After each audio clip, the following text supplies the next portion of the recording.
Please welcome to the stage the founder of Black Hat, Jeff Moss.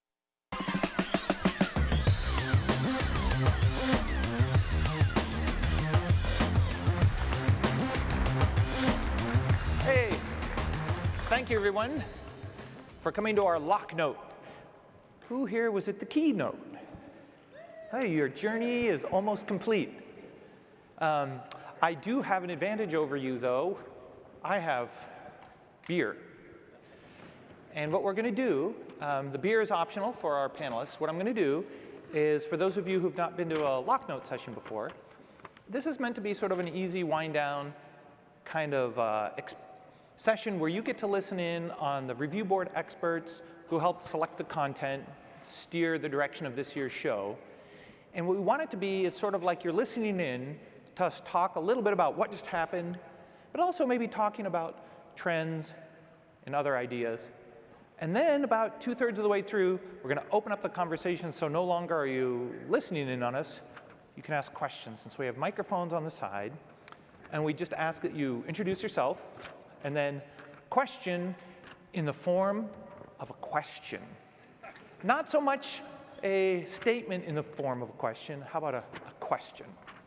OK, so I'm going to introduce our 4 panelists. First up, which will be, let me see if I'm sitting here. First up, Heather Adkins, with over 25 years of experience in cybersecurity and serving as the head of Google's Office of Cybersecurity Resilience and the deputy of CISA's Cyber Safety Review Board. Heather. Woo!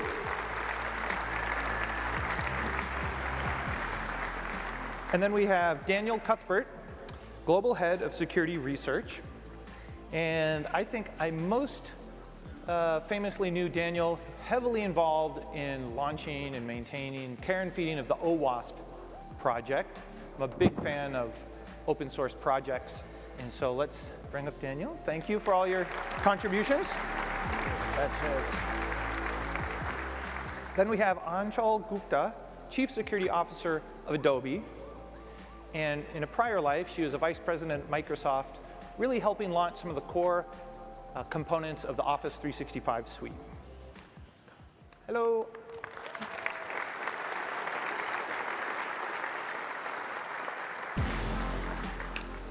Arcanum? What? Arcanum? OK, I don't want to screw this up, because I did last time. I'm totally terrified. OK, Jason Haddix, CEO, hacker, and trainer. Arcanum Information Security. He's also known as Jay Haddix, and the chief hacker in charge. He's also the field CISO with Flare.io, with over 20 years of experience. And yeah.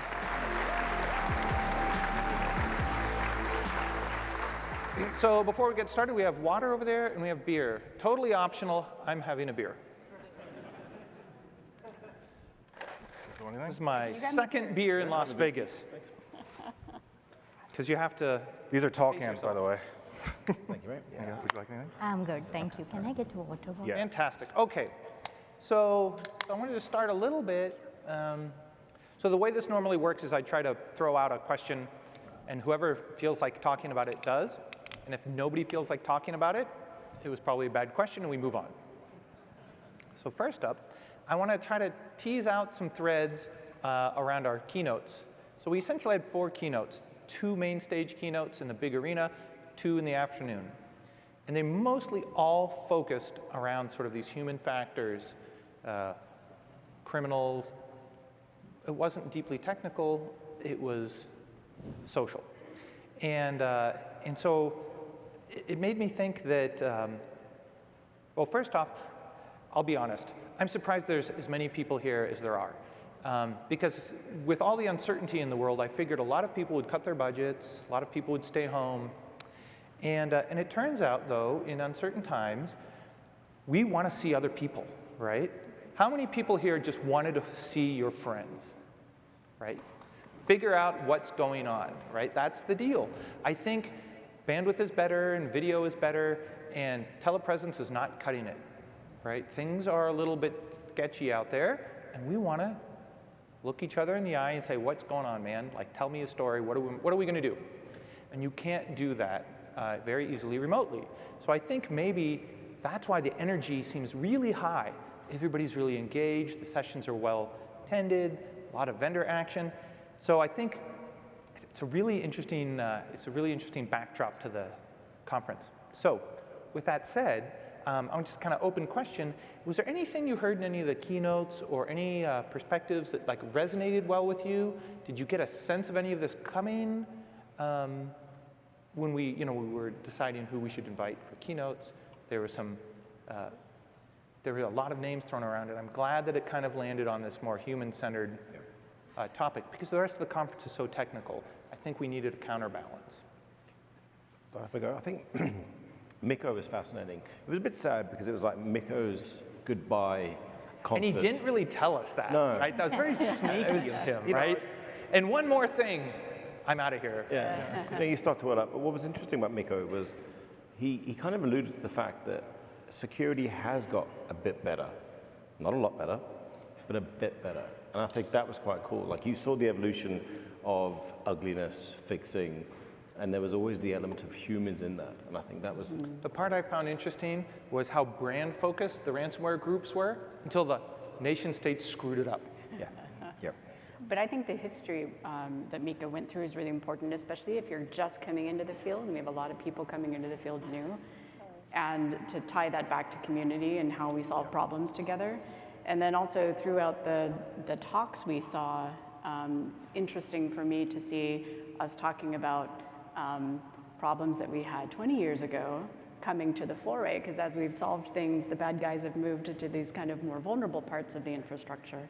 That history and how we solve problems is so important, and how we do that as community, and that's something big that I took away from Miko's talk. It was like when you listen to the cryptocurrency people talk and discover problems. Yeah. Yeah. And you're like, boy, we did this. Like, we did this 20 years ago. But it's all new to them, right? The same with the AI space. I think it's weird. AI stuff and AI bugs, they were one of the reasons why we started OWASP. And then now at the forefront again. You're That's like 20-something years ago. Shh, calm down. And for me, what was really refreshing this time was multiple keynotes. Yeah. Because keynotes is something which gives us that big picture. And it's so important during these tough times to get the big picture of why we are all in security, because we have tough jobs. And to be able to understand we are protecting communities, we are protecting our people, and this role is so critical that we play in our communities. It was very refreshing, and I think this will carry me for the rest of the year to know like how critical it is. Yeah, I want to harken back to the cycle of, we've been through, hype of things like cloud and hype of things like, back in the day, network security and stuff like that. And now we're hype of AI. And, what I took away from Miko's keynote was that, we are getting better, and you can see that in AI. We're actually addressing a lot of the AI security concerns faster than we did in AppSec, I feel like. We're getting there quicker.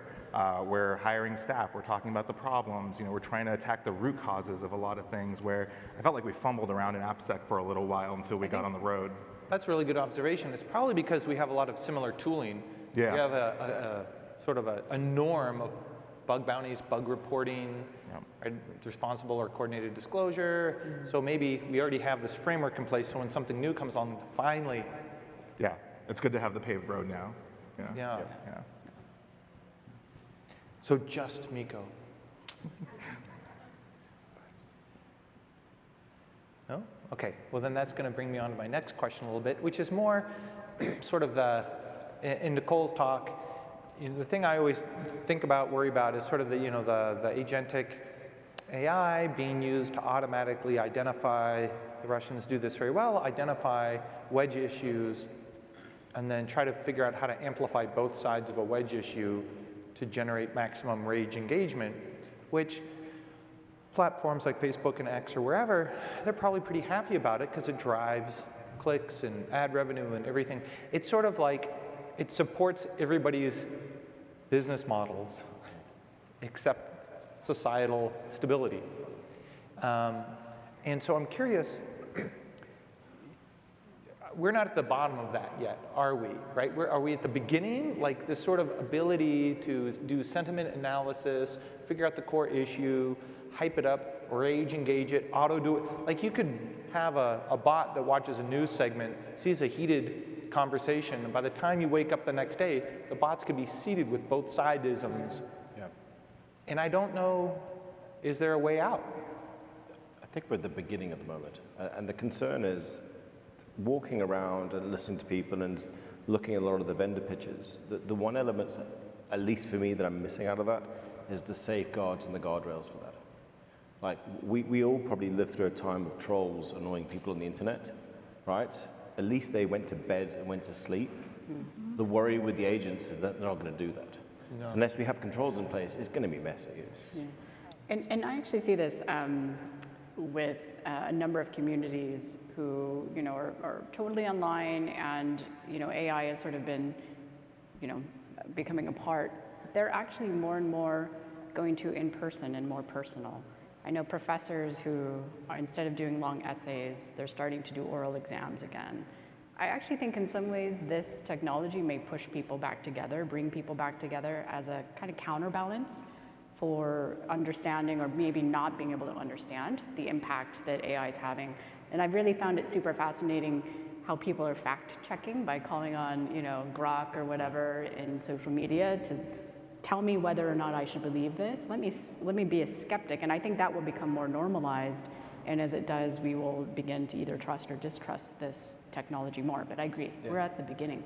But I think my kids, as they become technologists themselves and enter in college and stuff like that, right? They're kind of anti-AI, honestly. They're more into human connection, artistry, things that keep the human, connection going. And so I'm kind of happy to see that, right? Whereas I see, tech fads and even security, right? It's all about hyping this, automation up, all about hyping this, scale of, autonomous agents doing everything, and it's like, okay, I hope my kids can, push this back a little bit. I'm glad you talked. So I'm a photographer as well, and there's a big movement happening in the UK and Europe at the moment, where teenagers and early 20-somethings are shunning the iPhone and the Androids because the photos are too realistic. They're going back to 2000 era cameras, digital cameras, because it's just a little bit more relatable than this picture perfect AI enabled It's got green, it's got life, vibrancy. Bit of blur, how I look in the morning, so Yeah, responsible AI is going to be one very important field that we all will be investing in. And building trust on new technologies is always a challenge. And when you start with all these attacks against AI, and you know that threat actors are using AI, and you cannot take a back seat and not use the same technology, because then right now we already feel the playing field is not even. Yeah. And if we just allow them to use AI and we don't use it just because of some of these things, it will make it even more uneven playing field. Yep. And so we have to protect it, and we have to get front and center with it. I think back to the beginning of the question, I think, as most things, defense trails offense a little bit, right? And so in the industry, at least in the industry of security, we have a lot of offensive companies coming out saying that they can do autonomous offensive operations, autonomous pen testing, autonomous things. But I was pretty buoyed by the fact that out there on the floor there is many autonomous AI SOC, stuff, and which brings us into something we talked about backstage, is what happens when you replace your level 1 SOC engineer, and there's no more loop to educate. Yeah, so there's a two-pronged question. One, which I'll do the first, is it seems like wherever I go, whatever conference I go to, whenever I talk to a reporter, the first thing everybody wants to talk about is AI going to help the attacker or the defender more? Who's got the advantage? It's like a horse race. Yeah. Well, this week, who's up? Is it attack? Is it defense? It's like, I don't know if that's actually a useful question, but I'm going to ask it, right? And my initial impression at first was offense. Offense will always get the advantage just because there's a feedback cycle. When you succeed and you get the shell or whatever, it can reinforcement train the model that, yes, I was successful. On defense, what's the reinforcement? Your packet filter blocked it. Packet filter has no idea what it just blocked. It just blocked something. How does it learn? Does it block that port harder? No, it just keeps blocking that port. And so I think the feedback loops are going to be harder in defense than offense. I think that looking at it, I actually have a different view. I think that I started off the same way as you, right? I thought red team, offensive operations, campaigns by real bad guys would be the things that got scaled. But when you focus in on that word scaling security, right, that's always been defense's problem, is scaling the humans that we have that protect us and scaling the technologies across massive amounts of code or infrastructure or things like that.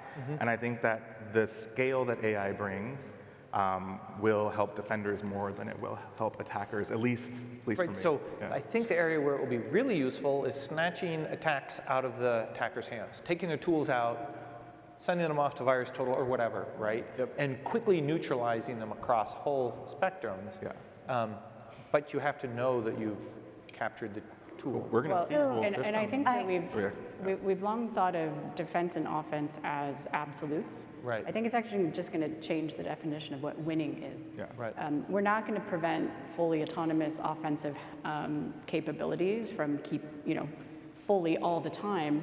But what you are going to see is that turns into a 1-minute incident before impact, as opposed to like a 1-year incident with lots of impact, because you're going to have these defensive capabilities that are also agentic, kind of moving around in your infrastructure, sending stuff to VirusTotal, turning off accounts, et cetera. And it'll take a while for us to trust that. But in the end, I think the definition of winning will be that the defense has better tooling to be able to shut these things down fast. It reminds me, if you're into physical security, when you buy a safe, they have these ratings, TR, TL, and TX, and it's basically how many minutes does it take to attack the safe with a tool, a torch, or an explosive. And so you'll get a TL60, TX10, whatever, and it's rated for the kind of an attack. And it's almost like, well, my network is like, TL20 for DDoS and TL something for insider. Something for the insurance people to the insurance companies. When you're also thinking about offense versus defense, I think offense can take a little bit more risk. Defense has to be a little bit more protective, because they are protecting their crown jewels, so they cannot take as much risk. So that also goes a little bit in their favor. I know you feel otherwise, but I personally feel that for our attackers, they have a little bit more to play with out there. But you can also do the thing, like one thing that I've yet to see is good deception, right? So defenders are good at defending, but I want to annoy the crap out of attackers. I want to make their lives miserable. And I think that's where we can see some models going, saying, hey, you're doing a port scan. I've noticed you keep on hitting this port. I'm going to spin up a box with that port open, and there's going to be some juicy files. And those files might be backdoored. They might have something else. I want you to waste your time going through the crap, because literally you're going to make a mistake, and I can make your life more miserable that way. There's an idea of not dwell time, but how long can you keep your security team spun up? Right? So if you can reserve your security team's functions for the important stuff, right? Then they become useful longer. So going back to that, right, you touched on it then. Okay, so now we've got this great agentic system, and it's helping with tier 1 SOC support, and it's getting rid of a lot of this monotonous log analysis and triage. It's doing it faster, it's doing it better. And then, so you don't really need your tier 1. Your tier 1 people become tier 2. They're dealing with these issues.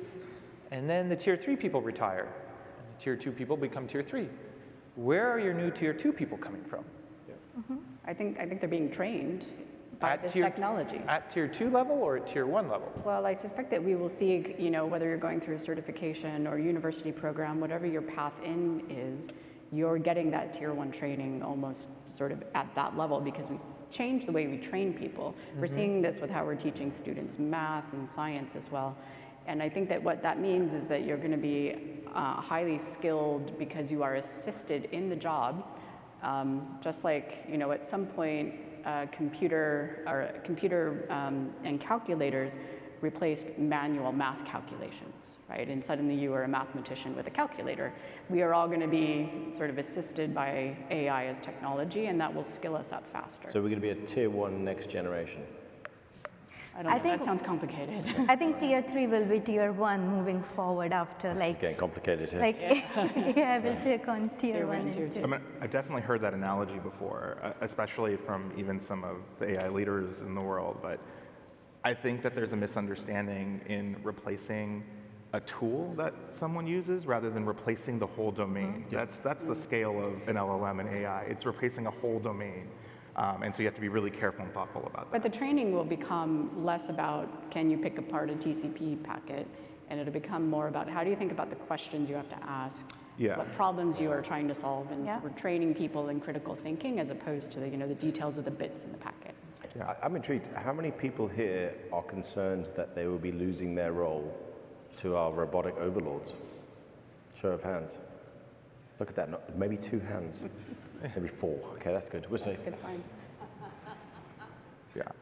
I mean, I think I agree with that. I think that, I mean, as a side quest question, I think that, the dream that's sold out on the vendor floor, no shade to vendors, right?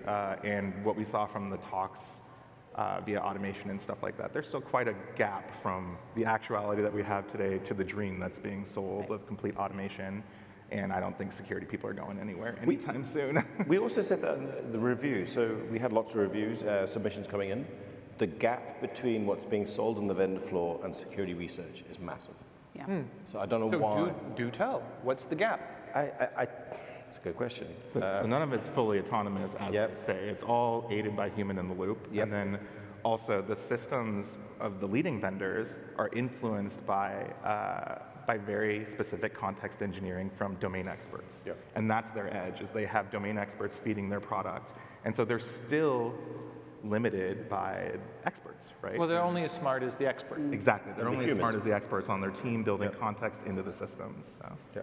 And I think I also think the purchasing is still very much driven by what the analyst wants. Yeah. And I talked to a number of CISOs this week who are like, I want to make that transition, but my whole workforce is entirely skeptical of this.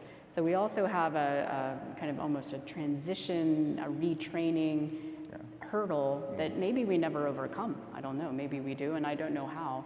But that is also going to drive the way these tools get built because that drives the purchasing decision. It was also an interesting conversation I had with some people in Signal today about like, okay, so everyone in this chat is an AI enthusiast and they love AI security and they're building AI security systems. You have to realize that everybody in this room who came to Black Hat is still on the halo of learning of AI, meaning that we're probably the 10th percentile. And organizations are going to take a while to adopt these tools. Even if they exist tomorrow, many organizations are not going to be able to put them into practice, except for our big ones or our forward-facing ones or people who are here. But like the 90 percentile of companies, they have privacy concerns. They have functions that are in-house that can't be outsourced to any kind of SaaS. Like there's politics that prevent these things from getting in place. Cost as well. Cost of is a insurance huge is still thing. pretty high. Yeah. I think one thing that is also pretty scary for people and that showed up in the submissions that we received is AI has some fundamental security gaps too. Like it is munging together trusted and untrusted input, and then now you put that on top of non-deterministic systems. Like we are already struggle with securing deterministic systems. These are non-deterministic autonomous level 3 agents which will act on your behalf, and with trusted untrusted input, it's like failure is supposed to happen. So people are also a little bit reluctant in testing waters, and they don't want to just do full-blown, I'm fully AI company and I'm going to do this. And we have to help solve this. So thinking about automation and thinking about AI, agentic systems, whatever, I'm always drawn back to the statement that Tony Sager made back, I don't know, 15 years ago. Tony used to run the defensive group at the NSA before they did away with the defensive group at the NSA. And he had like 800 or 1,200 people working for him. And one of the things he always said was, since the adversary, China, has way more people than you have, you can't go one-on-one. It's impossible, right? So you have to automate. Your only hope of staying afloat is you have to automate.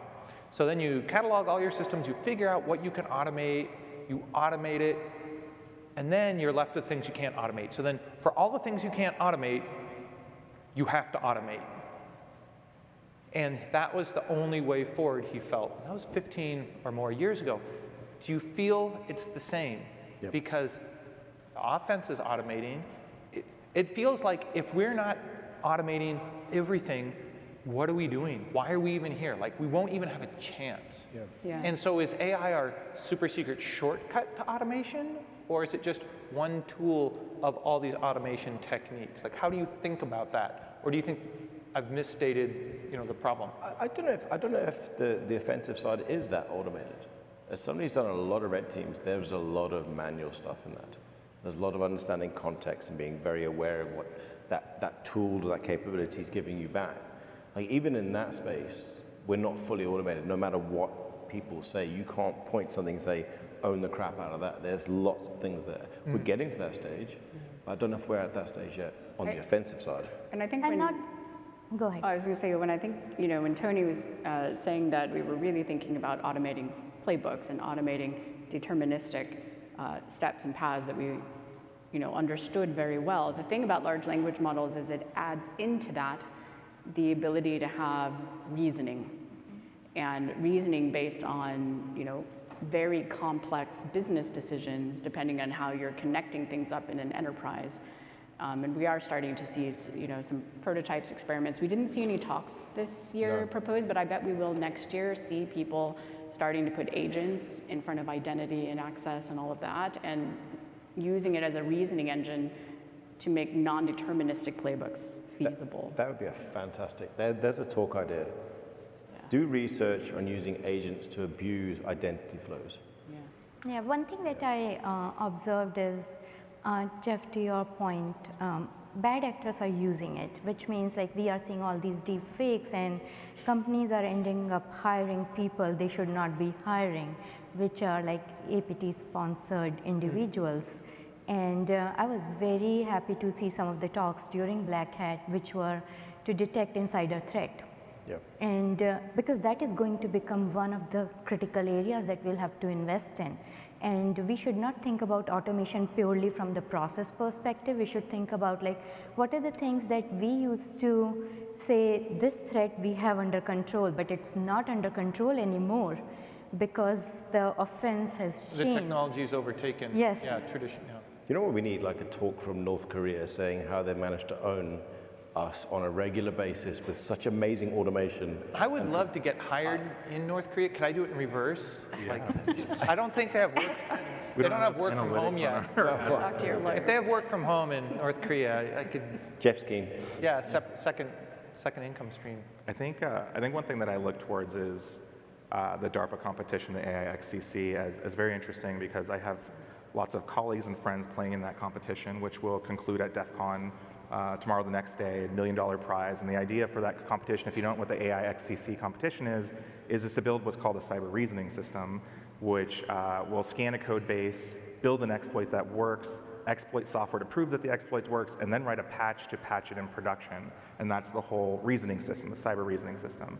And when I've been at a couple conferences when they kind of let it slip a little bit what their system is made of, each of the universities or consultancies that's working on this, it is all over the place. It is, some are very heavy AI doing the analysis, and some are almost no AI. AI is just the glue between standardized programmatic tools that we've been using.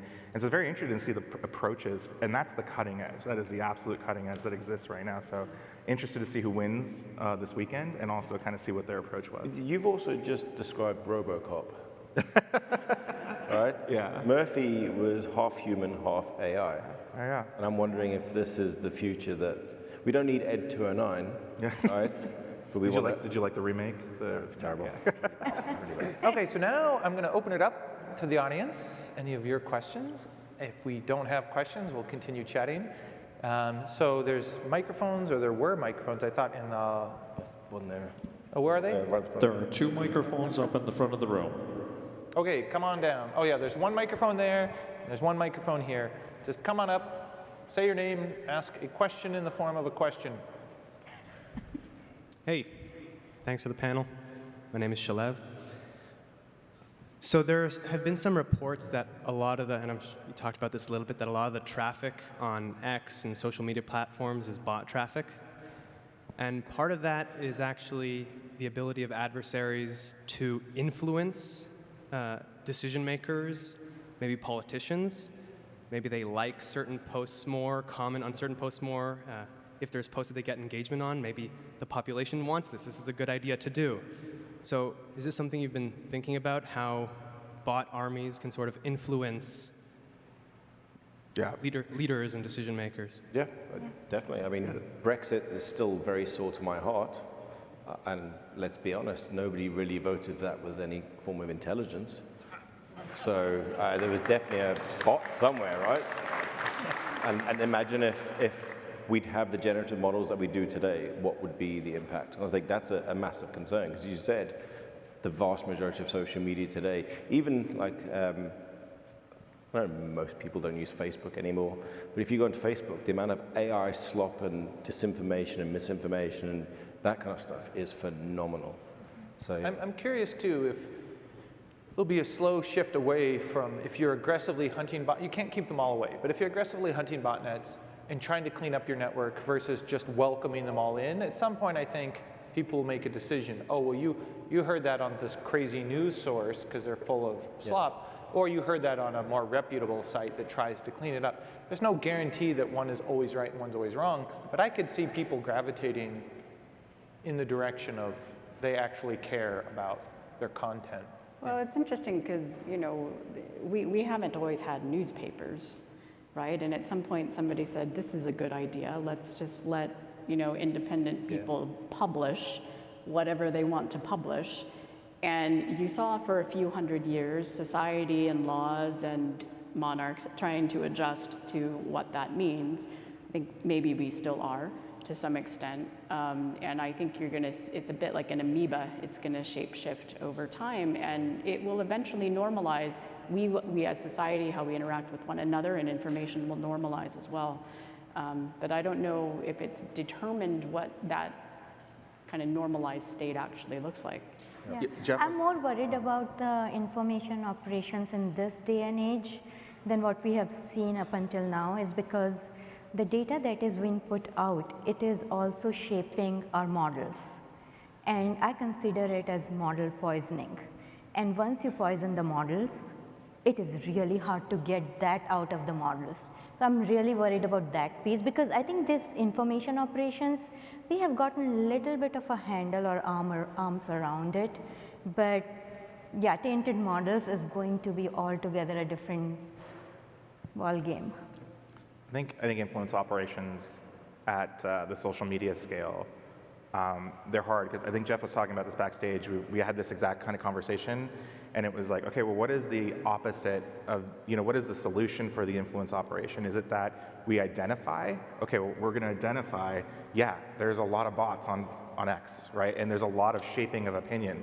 Okay, now we have more alerts and more work to do, right? There's no kind of system that combats that, you know, that's readily available, like the influence operation platforms that exist, or like your, you know, Cambridge Analytica's existed, or things like that, right? It doesn't like detect that everybody says go green, and then we, okay, and then we start a counter bot that says go red, or whatever. Maybe the closest we've got is community moderation. I mean, right. Yeah. There's a saying that maybe some of you have heard. I don't know who. I always misquote it, but it was a saying that said, "All problems at scale are moderation problems." You think of every problem you have at scale, it's a moderation. Moderation of traffic, moderation of statements. And so and who does the moderation?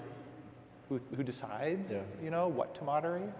It's interesting because AOL, when they came online, had community moderators. Reddit, sort of, you know, they put it on the Reddit moderators. Like they've federated it down, and it works pretty well, because if a Reddit gets totally out of control, they just wash it. I mean, exploit.in, famous Russian marketplace, has got an amazing moderation thing, right? Where even criminals have rules. Yeah, so it kind of works. We even have to eat everything in moderation. Yeah. Like if we stop doing that with our body. You have to be careful with the Reddit stuff, because like if you've been around the like gaming subreddits, there's a lot of toxicity in a lot of Reddits too that gets upvoted as well. So right. But if it gets too bad, I mean, what I'm saying is that's not the view of the entire Reddit platform. Yeah, that's true. Yeah. But on a Facebook or an X, there's a monolithic moderation voice. There's not a. Go over here. So you said that you didn't think tier Wait, say your name, say hello. Jenny Garika. You said that the tier 1, for instance, security analyst wasn't going to go away. But that's in a perfect world. That's not in a world where CEOs are seeing that AI can replace people and making that determination for budgets and whatnot and making those cuts right now. Because that's what we're seeing, not at maybe the big, alphabets in that, but most of, is the small business world, the, slightly bigger, but under, the Metas and the Googles and that. There may be responsibility up there, but that's not what we're seeing down lower. You're saying that people are sort of preemptively assuming the benefits, letting the people go before we're even really ready. Well, IBM, 8,000 employees. You know what I mean? Even the big ones are guilty of it. But I'm saying at the medium level, not up here where maybe you guys are living, but the rest of us are living, it's happening. Budget's getting slashed now. Oh, you can replace that with AI. Well, I think you're going to find that you can't. And they'll have breaches and they'll be held responsible. And sort of we have more accountability in the system now that I'll be interested to see if that equates to reversals of some kind. There was a really good study. So Klarna, Swedish pay later type of thing. About 2 years ago, the CEO came on the scene and said, listen, we've got rid of all of our creative teams. We're using AI, right? And we started to see the AI stuff being generated. Customers actually got annoyed, and they've started to rehire back the creative teams because they realized they actually weren't saving money. No, but I'm talking about the actual security folks at these businesses. Yep. I think you'll replaced by AI, and for CEOs and CFOs that are not technical necessarily, they don't know the difference, and you don't know what you don't know. You know what I mean? Oh, yeah, I'm with Heather. I think we will see that imbalance change quite quickly.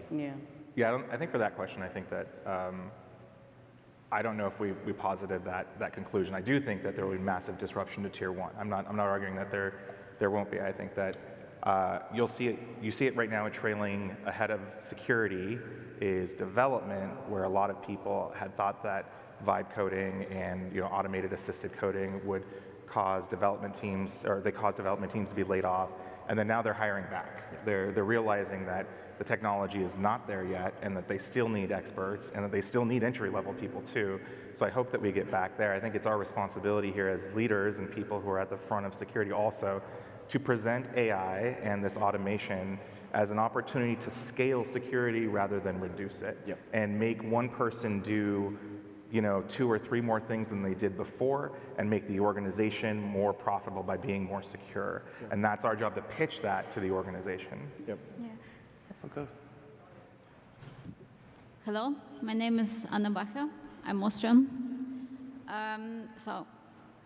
My question is, the major defense mechanism against the poisoning, LLM poisoning at the moment is like a baseline is the perplexity.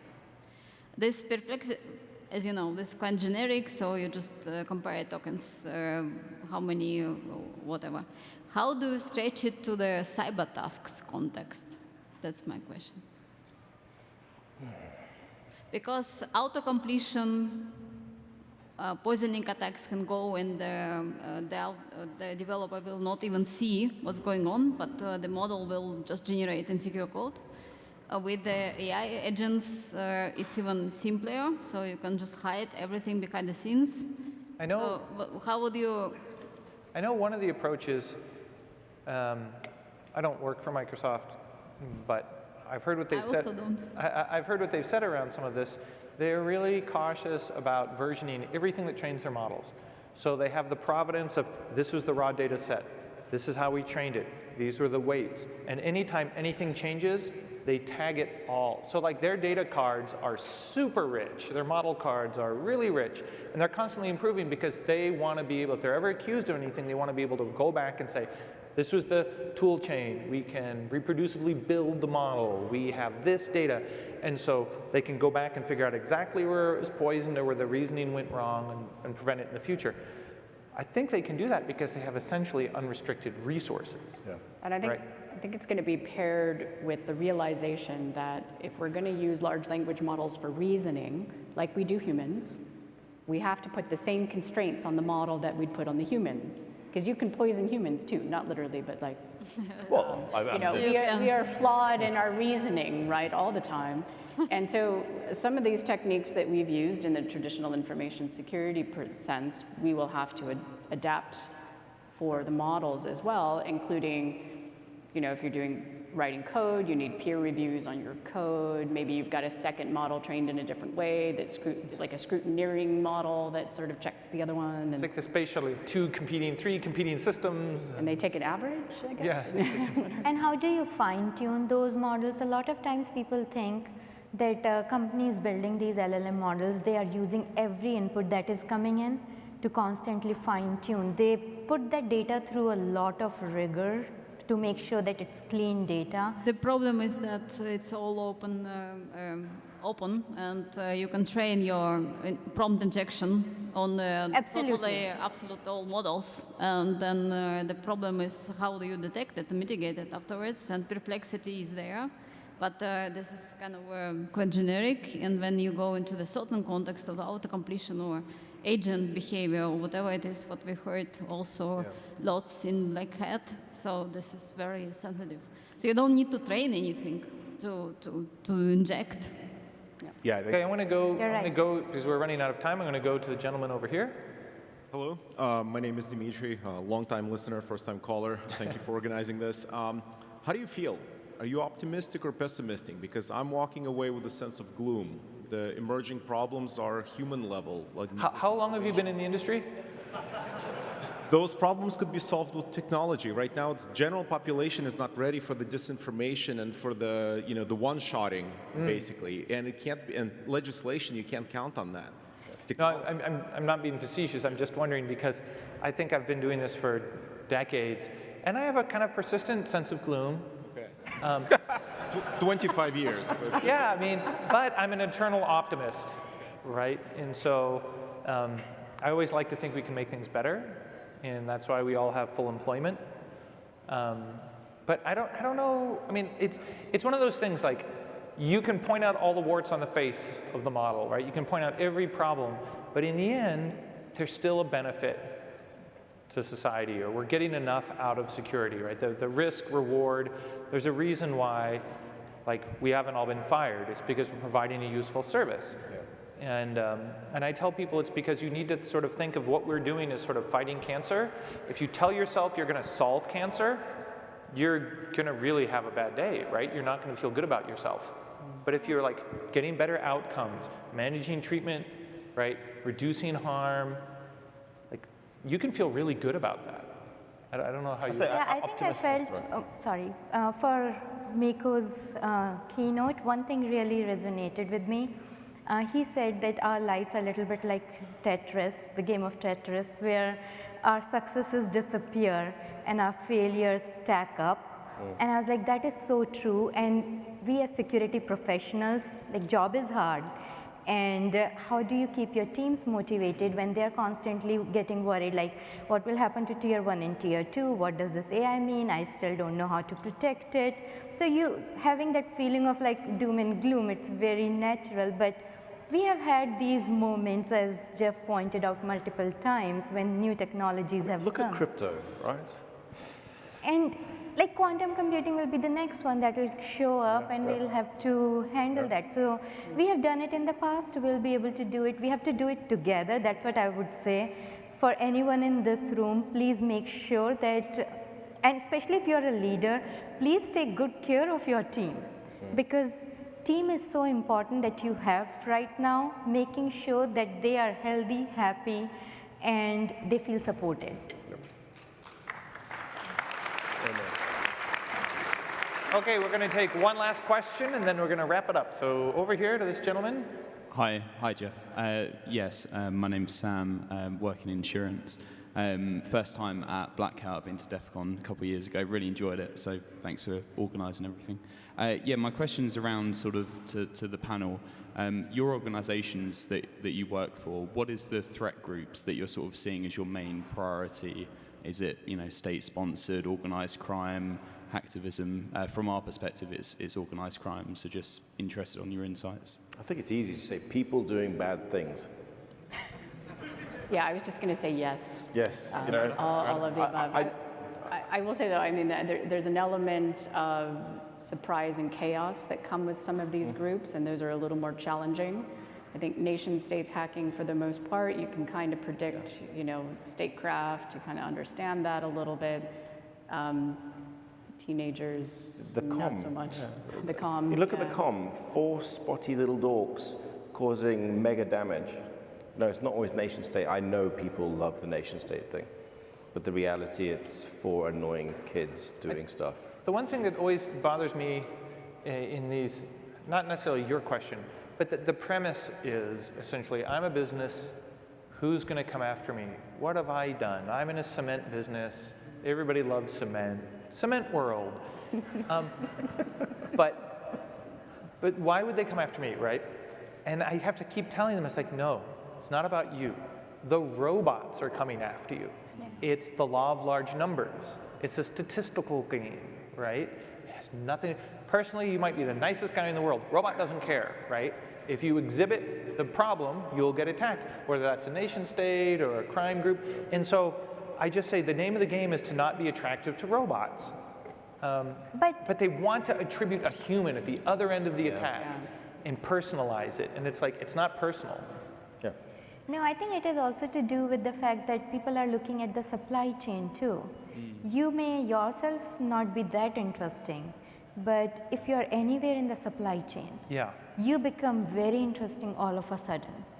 And then they'll come after you. One of the things God bless my mom. My mom is awesome. Normally when people come after you, if they know what they're doing, they don't come after you. They come after all the degrees of separation around you. This is classic nation state, right? So they would go after my wife or my kids or my best friends, right? And they'd kind of surround the target first and gather before they approach the target. And somebody did this once to me, and they made the mistake of calling my mom first. And my mom's like, I haven't seen him in years. Like, if you can find him, let me know. And then they call another one of my hacker buddies. And he's like, that guy owes me money. Like, and pretty soon, the attacker doesn't know what's going on, right? And so if only everybody could be that paranoid. So I don't overly subscribe to having to segregate the attackers that come against us at organizations, but I do subscribe to the idea that the incentives are the thing that you need to understand for the groups that are coming after you. So like, in my time in the gaming industry, we had a lot of really motivated groups that were young kids who were gamers, more motivated than any nation state that wanted to hit us, right? And so knowing the motivation was important for that cohort because, they're after different things. Turns out that those gamers just wanted to be part of the development of the game, or they wanted to be included somehow in the art that we made or something like that. And so we were able to disincentivize a whole group of attackers by bringing them into our bug bounty programs and our giving them a way programs. to express themselves. Now it's hard to do that with a nation state attacker. There is a different set of incentives there, or cybercrime, right? But there is ways to disincentivize cybercrime actors. You just have to pull different levers. So, yeah. Thank you. Yes. All right, everybody. Thank you so much for being here at the Locknote. I hope you have a fantastic evening. There's a lot of stuff going on in Vegas tonight. And if you're sticking around this weekend for DEF CON, I will hopefully see you there. Let's give a round of applause to our fantastic panel.